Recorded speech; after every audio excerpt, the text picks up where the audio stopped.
pagi adik-adik yang di rumah. Apa kabar? Tentu saja baik, Lause. Iya, luar biasa. Iya, hari ini sukacita ya, Lause ya. Iya, Kita betul. boleh bersama-sama kembali bertemu dengan adik-adik untuk beribadah kepada Tuhan. Iya.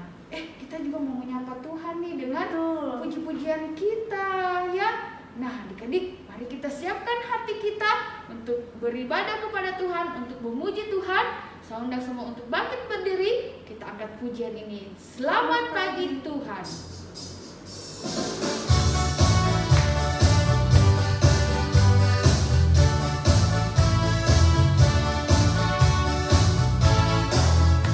Selamat pagi Tuhan, tak lupa terima kasih. Tuhan telah pelihara kami setiap hari.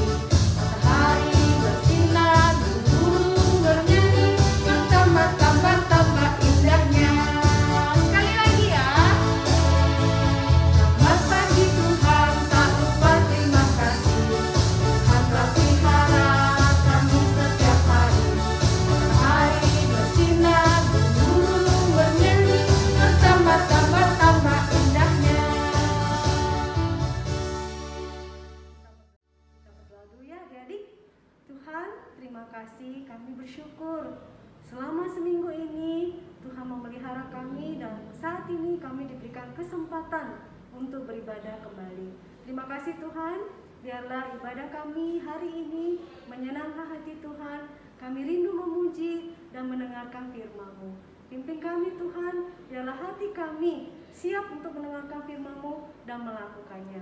Di dalam nama Tuhan Yesus kami berdoa. Amin.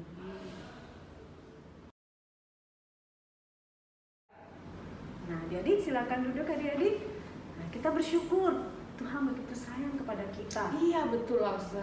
Dia selalu mengasihi kita dan sebagai bukti kasih kita kepada Dia, apa yang harus kita lakukan adik-adik? Wah, kita harus dengar-dengaran nih sama Tuhan. Kita Iya. harus rajin baca firman, ya, berdoa, Melakukan firman-Nya, Iya, berarti betul. menghasilkan buah. seperti pohon Anggur. yang menghasilkan buah, pasti ranting-rantingnya harus melekat pada pokoknya. Betul. Ada lagunya kan, Maksud? Betul. Yesus pokok dan kita kitalah caranya. caranya. Yuk kita angkat pujian ini ya.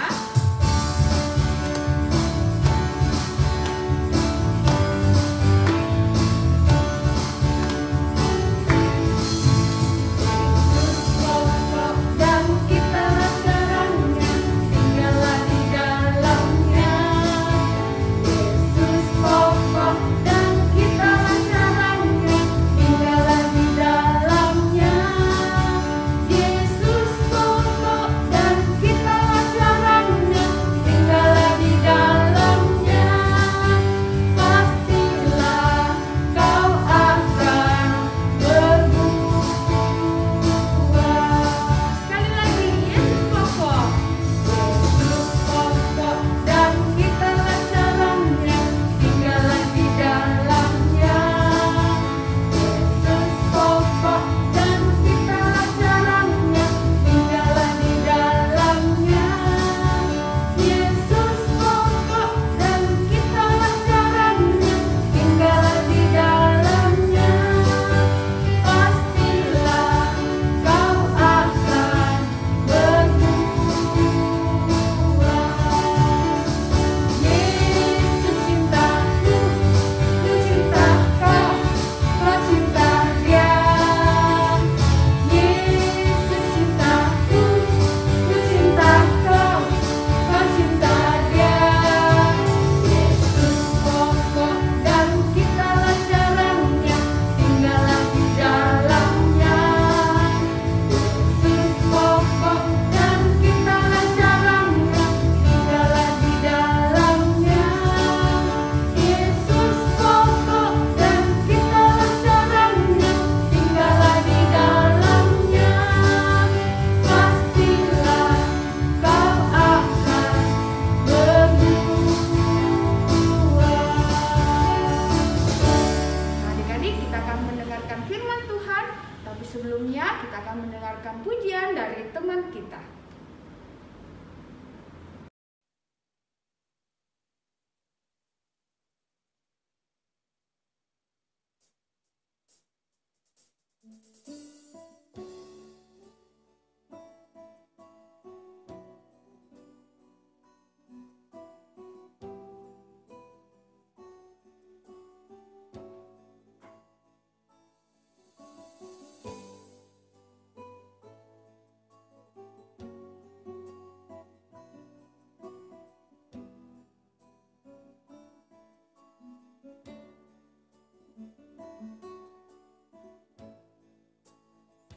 Bila kau izinkan sesuatu terjadi, ku percaya semua untuk kebaikanku. Bila nanti telah tiba waktumu, ku percaya kuasamu memulihkan hidupku. Waktu Tuhan pasti yang terbaik, walau kadang tak mudah dimengerti. Lewati cobaan, ku tetap percaya waktu Tuhan pasti yang terbaik.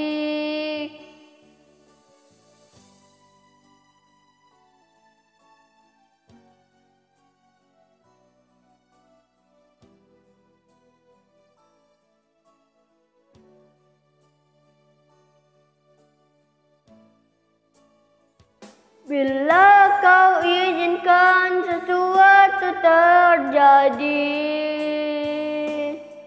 ku percaya semua untuk kebaikanku. Bila nanti telah tiba waktumu, ku percaya kuasamu memulihkan hidupku. Waktu Tuhan pasti yang terbaik, walau kadang tak mudah dimengerti. Lewati cobaan, ku tetap percaya waktu Tuhan pasti yang terbaik.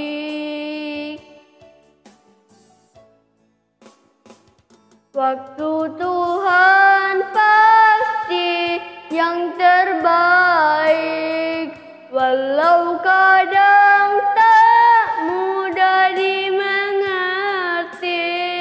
Lewati cobaan, ku tetap percaya waktu Tuhan pasti yang terbaik. Waktu Tuhan pasti yang terbaik.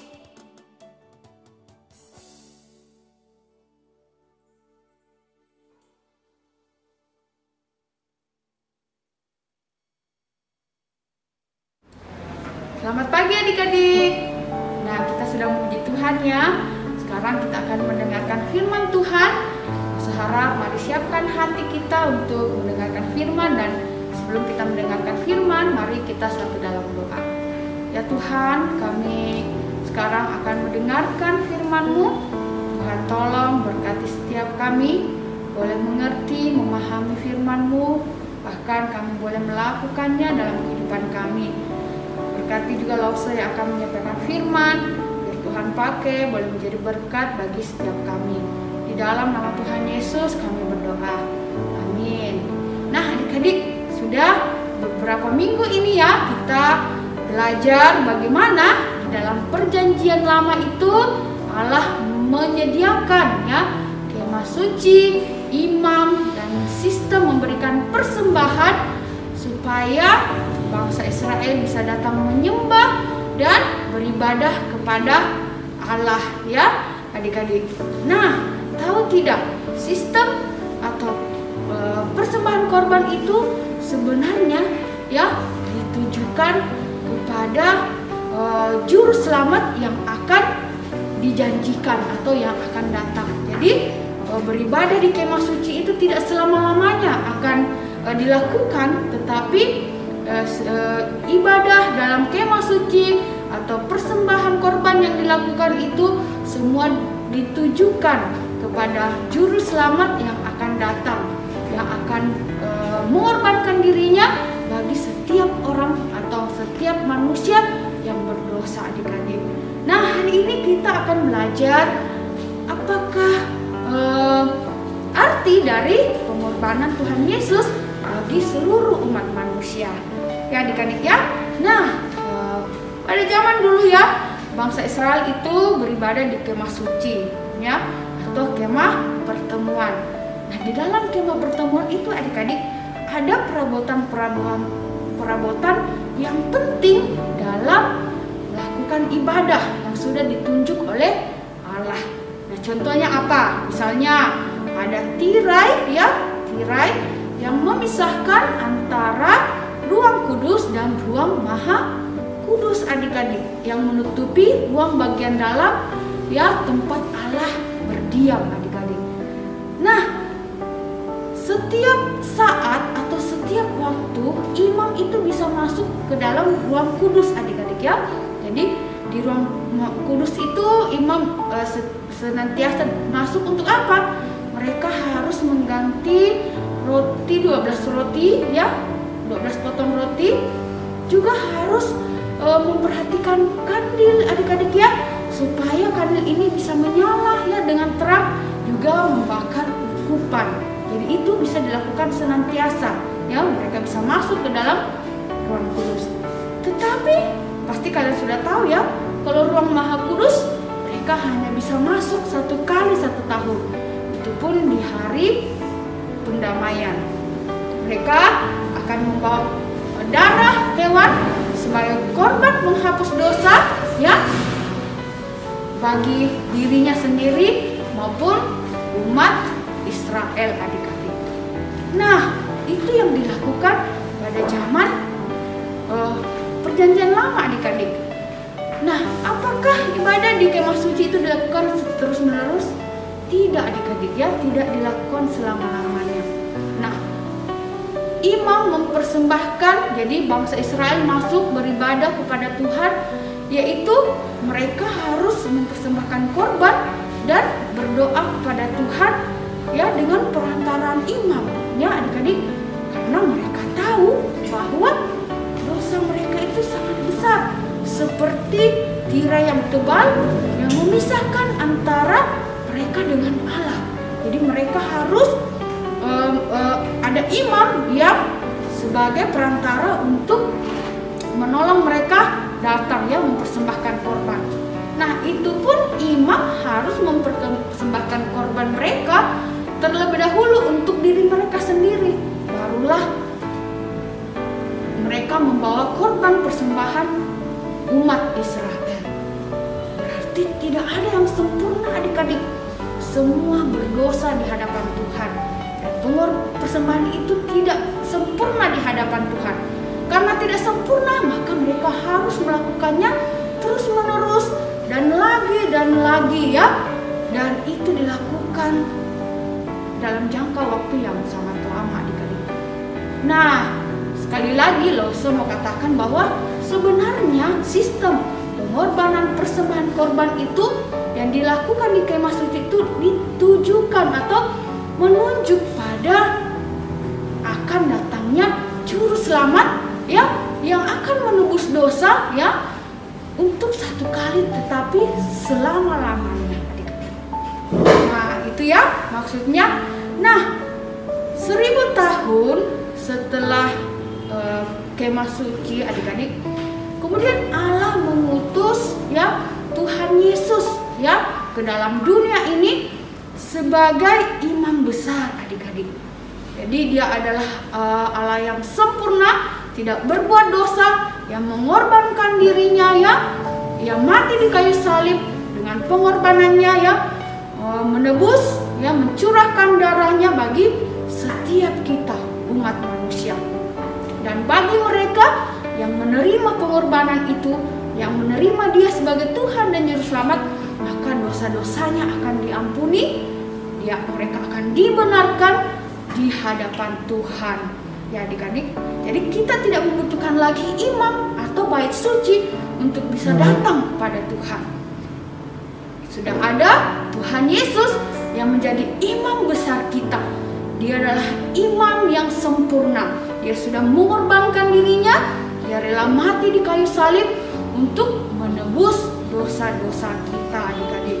Jadi kalau zaman dulu ya, bangsa Israel mau datang menyembah kepada Tuhan, mau datang beribadah kepada Tuhan, ada imam yang mengorbankan, mereka harus mengorbankan korban persembahan, dan itu dilakukan terus-menerus ya. Makanya imam itu tidak berhenti-hentinya mempersembahkan korban. Jadi mereka melakukan banyak pekerjaan. Tetapi ketika Tuhan Yesus datang, ya hal itu tidak lagi dilakukan. Tuhan Yesus turun ke dalam dunia, mengorbankan dirinya, mati di kayu salib, ya, memberikan darahnya yang mahal untuk menghapus segala dosa-dosa kita, ya, supaya kita tidak dihukum, dan itu dilakukan satu kali untuk selama-lamanya, untuk menghapus segala hukuman dosa umat manusia adik-adik. Nah, itulah yang Allah lakukan ya, itulah yang Tuhan Yesus lakukan ya. Saat ini kita bisa datang kepada Tuhan dengan tulus hati, dengan lebih dekat kepada Tuhan tanpa perantara siapapun, karena kita sudah punya imam besar, yaitu Tuhan Yesus sendiri yang mati, yang bangkit dari antara orang mati, dan sekarang sudah duduk di sebelah kanan Allah Bapa. Nah adik-adik, hari ini kita bersyukur ya. Kabar baik ini ya, kita tidak lagi harus seperti zaman dulu ya, harus datang bawa korban, tetapi Tuhan Yesus sudah mengorbankan dirinya satu kali untuk selamanya bagi kita semua, bagi anak-anak yang menerima Dia sebagai Tuhan dan Juru Selamat ya. Bukan hanya dosa-dosanya diampuni, tetapi Allah memberikan Roh Kudus ke dalam dirinya kita ya. Untuk apa? Untuk kita bisa mengerti firman-Nya ya, juga untuk kita bisa taat kepadanya, untuk kita bisa setia kepadanya ya, untuk bisa kita datang kepada Tuhan, mengerti ya, melakukan firman dalam kehidupannya kita. Oleh karena itu adik-adik, kita bersyukur Tuhan mengutus Tuhan Yesus untuk menjadi imam besar kita yang mengorbankan dirinya, mati di kayu salib untuk menebus dosa-dosa kita sekali untuk selamanya. Allah kita adalah Allah yang begitu baik adik-adik ya. Dan marilah kita datang ya, kalau kita sudah diberikan kesempatan bisa langsung datang kepada Tuhan, beribadah kepadanya ya. Mari kita gunakan dengan baik. Kita beribadah, kita setia kepada Tuhan, kita taat kepada Tuhan, kita melakukan apa yang Tuhan kehendaki dalam kehidupan kita. Nah adik-adik, biar firman Tuhan ini boleh menjadi berkat bagi kita semua. Yuk kita satu dalam doa ya. Tuhan, kami bersyukur untuk pengorbanan Tuhan Yesus menjadi imam besar kami, sehingga kami tidak harus seperti bangsa Israel yang harus ketika datang kepadamu mereka harus mempersembahkan korban, itu pun melalui imam Tuhan. Tetapi oleh pengorbanan Tuhan Yesus, kami bisa datang langsung kepadamu, kami bisa berdamai dengan Tuhan, bahkan kami boleh diampuni dosanya, dan kami boleh dikasihi oleh Tuhan. Ajar kami untuk menjadi anak yang taat, yang mau dengar-dengaran kepada Tuhan, menghargai setiap pengorbanan Tuhan Yesus yang sudah dilakukan bagi kami. Terima kasih Tuhan untuk firman-Mu. Di dalam nama Tuhan Yesus kami berdoa. Amin. Nah adik-adik, kita akan mendengarkan ayat hafalan dari teman kita hari ini ya. Ibrani pasal 7 ayat 24 sampai 25. Tetapi karena ia tetap selama-lamanya, imamatnya tidak dapat beralih kepada orang lain. Karena itu ia sanggup juga menyelamatkan dengan sempurna semua orang yang oleh Dia datang kepada Allah. Sebab ia hidup senantiasa untuk menjadi pengantara mereka. Oke, demikian firman Tuhan hari ini. Sampai jumpa minggu depan. Tuhan memberkati. Dadah. Nah, adik-adik, kembali diberikan kesempatan untuk memberikan persembahan ya Lose, sebagai tanda ucapan syukur kita atas kasih dan kebaikan Tuhan dalam kehidupan kita. Nah, memberikan persembahan melalui apa Lose? Lewat rekening yang ada tercantum dalam barcode yang ada di atas. Ya, sambil memberikan persembahan, kita angkat pujian ini, Sungguh Ku Bangga Bapa.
Teman-teman, mari kita berdoa.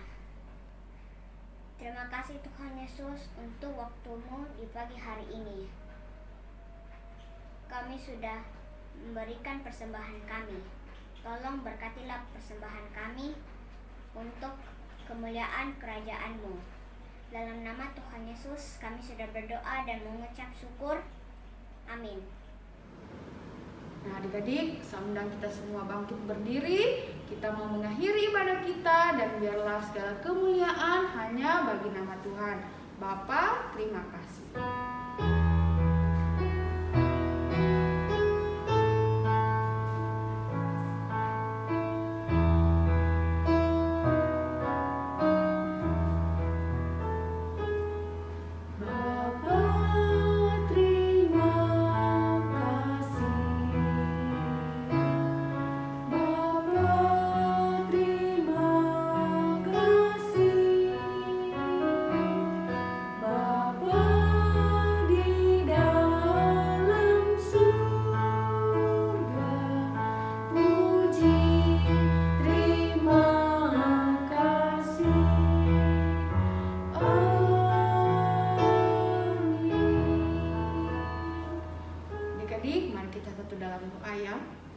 Tuhan, segala puji, hormat, kemuliaan hanya bagi nama-Mu.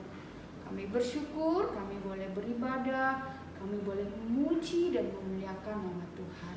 Biarlah Tuhan, segala yang kami kerjakan sungguh menyenangkan hati-Mu dan boleh menjadi berkat bagi setiap kami. Sekarang kami mohon berkat dan pertolongan daripada Tuhan. Biarlah pimpinan, penyertaan Tuhan, anugerah dan pemeliharaan Tuhan boleh terus kami rasakan, boleh terus dirasakan oleh anak-anak-Mu dalam segala hal yang mereka kerjakan. Kau yang akan memimpin, menyertai, Kau akan memelihara kehidupan mereka. Berkati mereka Tuhan terus dalam pertumbuhan iman mereka. Biarlah mereka terus bertumbuh di dalam kebenaran firman-Mu, sehingga mereka boleh menjadi anak-anak yang bertumbuh di dalam Tuhan. Tuhan berkati orang tua mereka dalam segala usaha pekerjaan. Tuhan memberikan kekuatan, kesehatan, dan dan Tuhan yang akan memelihara kehidupan orang tua mereka. Terima kasih Tuhan, sekali lagi kami bersyukur hanya kepadamu, dan biarlah Engkau yang dipuji dan dipermuliakan. Di dalam nama Tuhan Yesus kami berdoa. Amin. Nah, adik-adik, senangnya hari ini kita beribadah lagi ya, walaupun masih via online. Tapi tidak apa-apa ya Lause ya. Nah, kita percaya Tuhan Yesus itu hadir di setiap rumah adik-adik yang beribadah kepada Tuhan. Nah, kita berdoa ya adik-adik supaya pandemi ini semakin baik dan kita bisa kembali datang beribadah di sekolah minggu.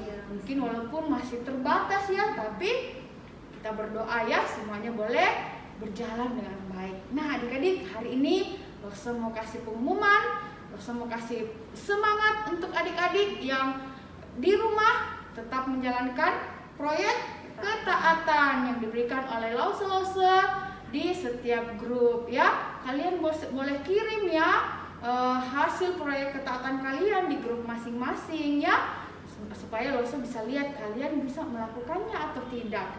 Dan kemudian Lause juga ingatkan untuk tetap beribadah bersama keluarga, papa mama melalui family altar yang juga dibagikan di grup kita masing-masing.